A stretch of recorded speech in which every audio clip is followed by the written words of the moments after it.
Hi, I'm Reed. This is Crowland Publishing, and today we're talking about everyone's favourite, Planescape. Now in the 90s, D&D was uncool, man. Fantasy guys, fantasy fans were moving on to better systems like Warhammer and Rollmaster. Indie games were just beginning to become popular as desktop publishing made that more and more possible. And girls played Vampire, actual girls. And Vampire felt cool. Vampire made you feel like you were part of a cool club, because you played edgy characters who wore black leather overcoats and smoked cigarettes and had sex with people. And they had this complicated slang, and their powers sounded really fancy and cool. You didn't have super speed, you had celerity. You didn't have ESP, you had Auspex and things like that. And so suddenly, hanging out in the Forgotten Realms, it was just old man stuff. It just felt really daggy and uncool. And it's always been my belief that Planescape was an attempt to push D&D into cooler and more edgy places like White Wolf and games like Over the Edge had done. And it sodding worked. I came back to D&D because of Planescape. Planescape is awesome. So Planescape was a way to take a long-standing implicit element of D&D, other planes, which are, if somehow you don't know, dimensions, other realities, and to make them the centerpiece of a campaign setting. So D&D always had this very, very complicated series of planes and dimensions, and I think there's a lot of overlap, actually. They had three kinds of heavens: good, neutral, and evil heaven. You had three kinds of hell: good, neutral, and evil. You had elemental planes.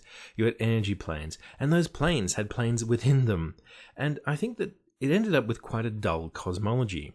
It wasn't as complicated and often pretty redundant. I mean, you don't really need a universe of fungus. You don't really need a universe of endless torment.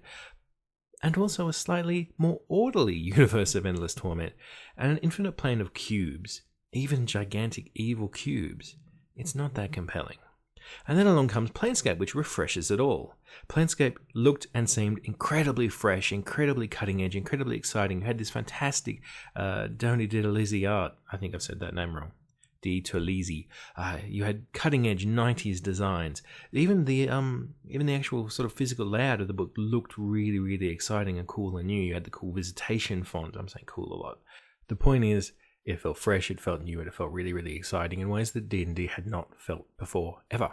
So the basic setup is that over all these universes, which are set up in a vast great wheel, is the city of Sigil. And yes, it has a hard G. It even says so. It is a huge sort of Victorian London built within a hoop.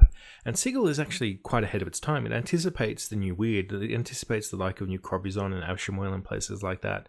And it's a really, really fantastic idea. You look up, there's more city. It sort of curves over your head. And the city itself is riddled with doors and gates and thousands and thousands and thousands of them to all manner of planes. And if you get the key, which might be a physical key, but maybe if you walk down a certain lane whistling a certain song, or if you open a certain door at midnight with a rare gem in your hand, or if you go backwards with a pretty flower, the door opens, the portal opens, and you can find a way to go anywhere in the entire universe.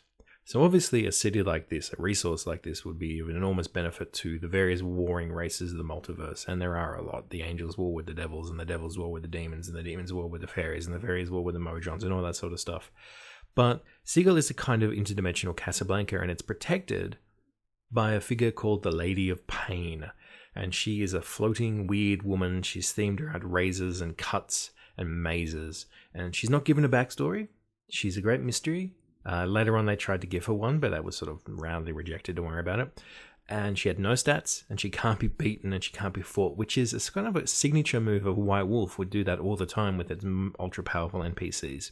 And the city is filled with dozens of factions who want to control it, which again is just like White Wolf.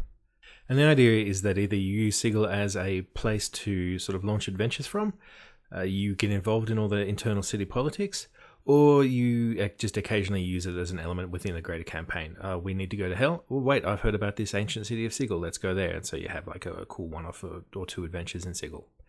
I love Planescape. It's my favorite RPG setting of D&D, I think. Torment is absolutely my favorite RPG video game. I'm a big fan. I actually was a gaming journalist for a long time, and I wrote about it heaps.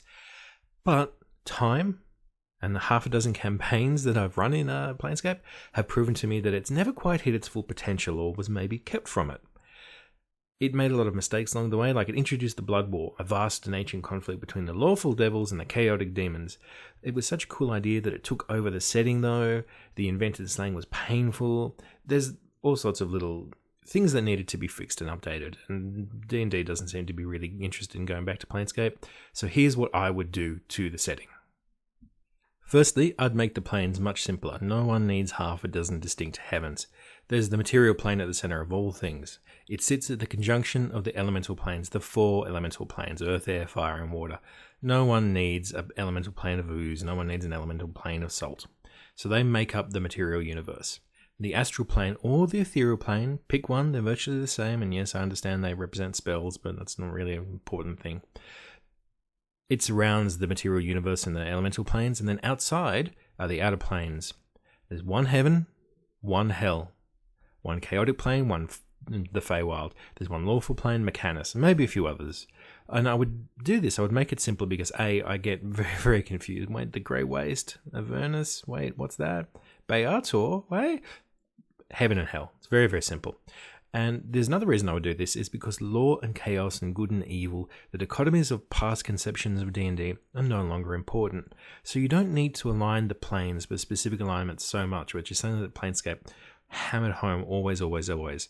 Law, evil, good, chaos. Find your place and stick to it. That's what Planescape was, a way to justify a lot of alignment stuff. But I would get rid of that. We don't need it anymore. Hell isn't evil because it has to reflect a game mechanic. It's evil because that's where wicked souls go to be punished. It's as inherently evil as a prison. Like heaven is inherently morally good as a vacation resort. And I'd keep the immense sense of scale. One thing that Planescape adventures were always really great at was showing that the planes are not for mortals. This is where the gods live, and the gods don't hang out in a schmick 2-bedroom flat. They live in sentient waterfalls 1,000 miles high, or the hell palace of 10 million tortured sinners, or the bodies of the chaos spiders from the dawn of time. You're always out of your depth on the planes.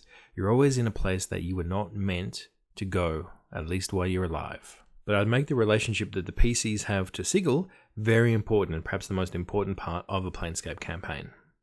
I would make the default campaign assumption that the PCs are part of a team or a faction or a knightly order or something whose primary job is to protect Sigil at all costs. Sigil must remain free. It must remain free of devil lords. It must remain free of good gods, of fey royalty, of archimentals. Sigil is in fact a vast artifact that makes the multiverse possible. It is distantly, dimly alive. It finds people and brings them to it, and those are the PCs. And it says, I need mortals to protect me. Mortals can't use me to my full potential. Gods can, the great powers of the universe can, but they will put me to their petty tasks. They will put me to their internal politics. They will put me to their cosmological wars. I, Sigil, need to remain free. Please help me. And those are the PCs, champions of Sigil. And I would make it so that Sigil creates a universal stability. It is a machine that allows borders between the planes to exist. And if Sigil was compromised, realities would crash into one another. Very bad for the material plane. What if fire and water decided suddenly to go to war? It's bad for the afterlife. Hell and heaven might war against each other. What if hell is then suddenly allowed to steal into heaven, to take prisoners from their eternal afterlife? What if the gods can simply just walk into material reality and smash up cities with a mace the size of the moon? And there's any number of chaotic and malevolent races who would love to see reality break down. Maybe they think they'd do really, really well in a new order. Or maybe they think it'd be a bit of fun. I think ultimately what I'm trying to get at is that we have enough kind of default fantasy settings for D&D where treasure hunting and fighting off some goblins is really the sort of default activities you get to. Let's talk about making the PCs a sort of Green Lanterns for the entire multiverse. Let's talk about making them an eerie cult that serves an ancient machine deity called Sigil. Maybe they are a kind of fantasy superheroes, or maybe they're weird secretive spies or rangers. Maybe all three. Maybe there are various kinds of factions. But I think that when we're dealing with ultimate universal realities and dealing with raiding the gods' actual houses and dealing with the demons and archdevils and masters of all the secret realities, we can do better than I bust in the door and I take the orc coppers. So, the basic campaign structure is you're recruited, either en masse or individually. Maybe you come out of an existing D&D campaign, doesn't matter. Then you are given a tattoo or an amulet or whatever of Sigil, And whatever it is that you get the power to know where portals are, how to use most of them. There's still got to be some secrets. And this ease of planar travel is important to the campaign. You can not only use Sigil as a main base, but in an emergency you can kind of teleport yourself forever people style. The adventure template is simple as well. It's one of those campaign setups where you can just be given missions. You work for an organization and they want you to do certain things. Demons are planning on opening a gate to the abyss. Go and sort it out. Archfey are attacking an ancient village with a door to Sigil in it. I don't want Archfey all up in me. Go and sort it out. In Limbo, the Slider want to try and steal Sigil and drag it into the Eternal Chaos. Don't let them do that. And you want to do adventures that mainly have to do with making sure the dimensions are kept safe and Sigil is protected, because that's what separates it from the dragon is coming and it's going to burn us all unless we give it some money. You want to use lots of interesting locations and especially cool planar themed monsters. You want to keep away from the Western European fantasy aesthetic. You want to have the weird geometry monsters like the Modrons. You want to use the terrible Romani. You might want to use the Animal Lords or the Mocane or the Titans. Very niche monsters that are hard to put into a regular campaign. You need to bring them into the center stage. That's what Planescape is for. And on these adventures, you really want to take advantage of the planes as incredible locations. The shining heavens of Bitopia where the sun sings hymns, the maggot rivers of hell, the Spine Tower or the Yogoloths. There are some really, really great locations in Planescape. And you should really consider running a Planescape campaign as a place to absolutely take out your creativity, take up your DMing skills to the next level, and take up your writing skills to the next level as well. You also want to keep Sigil as that universal Casablanca, the neutral zone, a place where the powers of Deific and Fel come together to talk. So you walk along the street, there's the exarch of a god of light who's having a meeting with a mighty night hag. Why? Maybe someone's going to try to assassinate them. PCs might have to protect them because Sigil is also a place where these powers must be able to talk to each other and peace must be able to be kept. Maybe you need to arrange the meetings. Maybe someone comes to you and says, hey, agents of Sigil, can you help me out? I've got elves and angels who are going to fight. I need them to talk to each other, to sit down. Can you provide protection? That's a cool adventure. You might have to approach warring factions, angel versus devil, fae versus angel, whatever, and it's your job to sort the conflict out peacefully. D&D doesn't always have to be action sequences and fighting.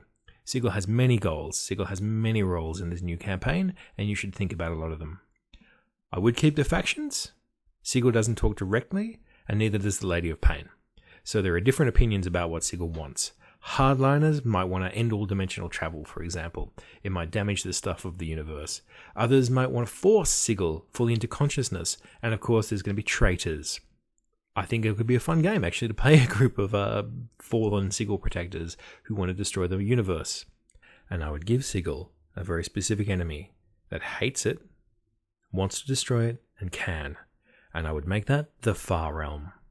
Now, if you don't know the Far Realm, essentially these are the Lovecraftian entities of D&D cosmology. It is where the vast, eternal wrongness comes from, the cosmic slurry at the edge of the universe, the monstrous mutations that do not and should not exist in the physical universe.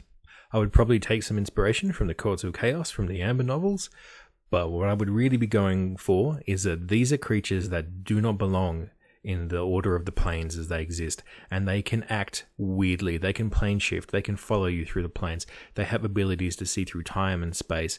They are different than everything else and very, very dangerous, and they're kind of the arch enemy of the campaign.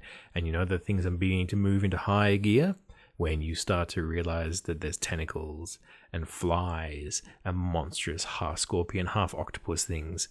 Those are the true enemies. If they enter Sigil, they can really cause problems. It is a big deal.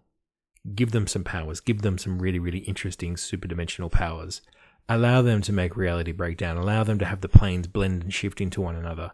Make them sick and wrong, and make them so that they do not have to obey the same rules as everybody else. I would also really continue the dungeon punk aesthetic. Planescape is, and always should be, cool. Allow these guys to wear cool trench coats, have cool guns, have cool sunglasses, all that sort of stuff. It's what Planescape is really, really good at. So there you go. Change the planes, make the characters the Agents of Sigil, have the Eternal Archenemy, and Bob's your uncle. I'm Reed, this is Crowland Publishing. If you liked this video, why don't you give us a like, and a share, and a subscribe. Bye bye.